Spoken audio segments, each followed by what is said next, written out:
welcome to the X22 Report. My name is Dave, and this is episode 67, and this is the current economic collapse news brief for Saturday. And let's see what is happening today. Basically, in the news, we have a full-blown and the largest bubble in the history of mankind. And basically, this article goes on to say, if you look at the official government statistics, they're letting us know that there's hardly any inflation, and the inflation rate is around 1.7. But in reality, if you look at everything and the inflation rate from, even if you go back as far as 1980, the inflation is much, much higher than that because prices keep going up. I mean, there was a time before 1971 where the prices of food, clothing, gasoline was pretty stable. But if we go back in time and we go back to, say, 1980, you can get an entire loaf of bread for 80 cents. Today, that same loaf of bread, that same 80 cents, will only pay for 3 slices. If you go back to 1980, how much was gas back then? 79 cents? 89 cents? I mean, it was really inexpensive. So when they say there is no inflation, it's because of their manipulation on the calculation of inflation, unemployment, GDP. And basically this article goes on to say that according to Peter Schiff, he says it's an array of manipulations and fuzzy math in an effort to convince us that the price increases we've seen in stores, restaurants, and gas stations over the last decade are merely a figment of our imagination. And what we get from government when it comes to inflation is not information, it's propaganda. And I completely agree with him because I do track these items, and yes, they do fluctuate from month to month, and they've gone down a little bit, but guess what? Things will start to head back up as they always do. And there is nothing that the Fed can do at this point to stop this because the amount of money printing they've done, yes, it's being all siphoned into the banks and not hitting the economy, and it's being sent overseas, the inflation, but when it heads back here, and there was an article that we looked at a couple weeks ago that's saying that trillions of dollars in the next couple of weeks are heading back to the U.S. And you have to remember, those countries that are no longer trading in the U.S. dollar for oil, and they're using China, and they're not using the U.S. dollar as the reserve currency to trade in, that money will be heading back here. All right, let's see what else is going on. There was an article that says the world's central banks adding to their gold stockpiles even as prices tumbled. Of course they are. All of this is basically set up so the central banks, the government, and other countries, they're doing this so they can basically stockpile gold. It was funny. My son took out an old German mark, which was handed down his, what was it? I guess it would be his great-grandfather was in World War II, and we had these laying around, and he said, "Oh, how much is this worth?" I said, "It's not worth anything." He goes, "What do you mean?" I said, "Well, it's just paper and it's printed ink. It's not worth anything today. They don't use it anymore." I go, "Maybe as a collector's item, it might be worth something, but I doubt it." But I said, if you were giving 1 ounce of gold from back then, it'd be worth around $1,300 in today's economy. And I go, that's the difference between paper, which no one uses anymore, and real precious metals. That is the difference. I was in the Sentinel alerts. I have a video of Ron Paul and Ben Bernanke, and he was asking him about gold and why does the Federal Reserve keep the gold, and does he think does he think gold is money? And Ben Bernanke says no, gold is not money. Then why does the Federal Reserve keep gold in the reserves? He says, well, because of tradition. Now, because of tradition, is that why they're stockpiling as much as they can right now, pushing the price down so they can use this worthless paper to buy even more? So let's think about this. And it's funny, and I know I'm going over this, and you probably heard this before, maybe not, but think about this. The dollar that we have today did not exist back in 1800, back in 1700, back in 1500, right? But what did exist? Gold, silver. Now, it might have been pressed into different shapes. It might have had different things stamped on it, but it was still gold. It was still silver. So this paper, this dollar, this $20 bill, this $100 bill, years from now, people will be looking back going, hey, what is this worth? Just like my son did. And they will say absolutely nothing. It was from a period of time that people use this to trade and barter with, and today it's not worth anything because today we're on what's called the gold standard or some other standard. And this is what happens throughout history. These paper fiat currencies can't stand up to the test of time like gold and silver can. And this is why central banks, countries, continually to hoard and to collect and to keep gold and silver. It's funny because like when Germany wanted their gold back, they didn't come to the United States and say, you know what, instead of the gold, can you just give us everything in dollars? The US dollar. That's what we want. Or we want everything in, the euro. No, they wanted their gold because they know in the end all this paper crap is meaningless and worthless. All right, let's move on here. Now, it looks like North Korea is launching their short-range missiles, and, here, they're doing tests, and every country has the right to test their weaponry, and here in America and elsewhere, they always use it to say that North Korea is on the war path. Look what they're doing. They're testing their short range. Yeah, they're testing their stuff because they're afraid that the central bankers are going to try to get into their country and take it over and set up a central bank. That's why they're defending themselves. Now, it looks like Russia is sending at least 12 warships to Syria, and a move considered aggressive by U.S. and European officials. Russia has sent at least 12 warships to patrol waters near its naval base in Syria. And the United States has ships there also.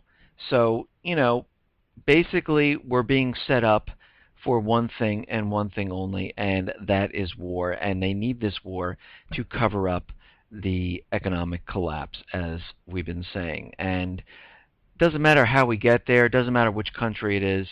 If it's Israel starting it, if it's Japan starting it, if it's South Korea, North Korea, it doesn't matter where it's coming from. As long as the war gets started, all the other countries are going to eventually join in, and we're going to end up with another world war. And this will cover up everything. The central bankers will get their wish by eliminating a lot of the population, making tons of money off the war effort, and the only people that suffer are me and you. And it looks like, this war is continually being pushed on. Today, it just came out, a powerful blast hits Damascus, at least 3 dead. Basically, it goes on to say a powerful explosion has hit Rukin al-Din neighborhood in Damascus, causing an unknown number of casualties. And basically, at this point, they do not know why or where this came from. But I'm sure it's probably has something to do with Israel. And there was a video, I think it was on Fox News, showing elite forces from Israel on the opposite side, in Syria, over the border, and they were walking down into Syria, and I do not know why it didn't go any further than that, and who knows, they could have been, part of it.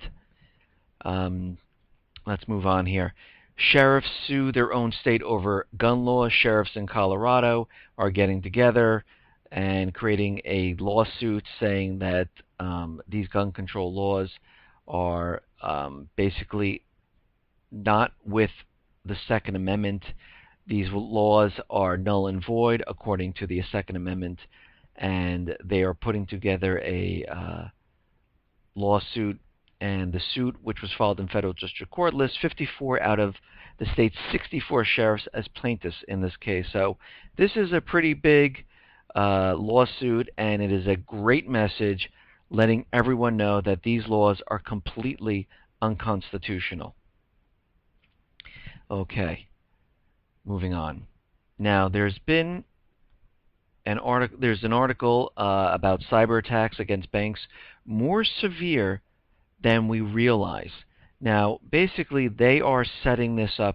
I mean, every article about cyber attacks that comes out is telling us how much worse it is than we previously thought. A couple days ago, I read an article, and it said that the infrastructure is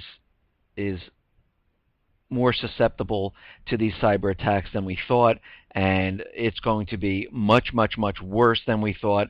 And here's another article telling us that the financial system, will not be able to block these cyber attacks, and it's going to be much more worse than we thought. And it goes on to say, U.S. banks, internet service providers, and security companies have had trouble keeping up with the recent DDoS attacks, denial of service attacks, that have had the sophistication and level of resources that a nation-state entity like Iran can devote to them. House Intelligence Committee Chairman Mike Rogers told Reuters. As a result, many key parts of our telecommunications and financial services infrastructure have been stressed to a dangerous level. And, it goes on to say basically the same thing that we've been stating, that our infrastructure, communications now, financial systems are completely vulnerable, and when it hits, it's going to be really, really bad. And with the frequency of these cyber attacks is increasing from just a few months ago. And this is what it's saying. Basically, the increasing frequency in which we have seen that has really increased our relationship with financial institution. Janet Napolitano told the summit in Washington, more alarming was the rapid changes in website functions targeted by the machines, including the secure communication protocols through which banks identify customers. And these attacks, they're saying, are changing every day, and even by the hour. They're saying that these cyber attacks are morphing and changing, and they just can't control and fight against it. So as we know, we are going to see many cyber attacks leading up to the big cyber attack. And I said before that the big cyber attack is going to be horrific. It is going to be devastating. It is going to really knock the people on their ass when this thing hits, because they are going to target. I mean, just put yourself in the position if the lights went out right now.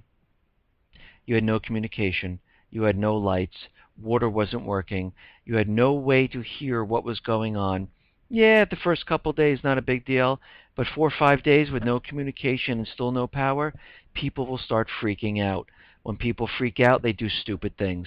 When people do stupid things, people get hurt or killed. And this is going to happen. And again, I said the cyber attacks are a perfect storm.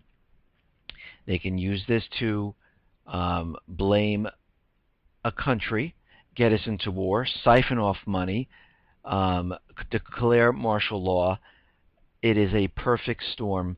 But we know something is happening in the next few weeks with regards to a false flag. Something is definitely in the mix. Something is going to happen, and we need to be prepared. It's funny, I get a lot of emails from people asking when I think the economic collapse is going to happen. I think we are paused right now, that it can happen tomorrow, the next day, or any time coming soon. They have enough laws on the books, especially those with martial law and collecting our guns if they declare martial law, and everything that we've seen. They are really ready to go, and anything can kick this off. I mean, everyone's thinking, oh, the stock market can keep going higher, but look, we had that one tweet that was hacked. I mean, someone hacked into the AP Twitter account and tweeted one thing, that something happened to the White House, and the market plunged. The stock market plunged. Now think about something really happen. How fragile the system is. If something happens, even war starting, everything will go haywire. And this could happen tomorrow. It doesn't have to be. There's no set like time. It can happen at any time. This whole thing can come apart at a moment's notice. Just like one day you're sitting there and the Boston bombing happened. Nobody was no, everyone was just watching the race, and all of a sudden something happened. So basically, this can happen at any time. There could be if we had multiple explosions around the country for a false flag to get us into a war, that would do it. It would drive the market would not know how to react. Um, it would send everything into a tailspin, and the economic collapse would be a go. And we would blame this on another country, that they set this up, and they could use many different. I mean, they can set off small bombs or whatever they want to do. Have a cyber attack, a small one, hit the banks, and they can blame the whole thing on another country. And that's why we're collapsing right now. And this is why the market's going down. And it could happen tomorrow. It could happen the next day. It could happen in the summer. I mean, we have so many things going on that anything can cause it to happen at any time. So basically, we need to be prepared. We need to be ready. Listen, everyone, have a great weekend. Be well, be safe, and especially be prepared. Thanks.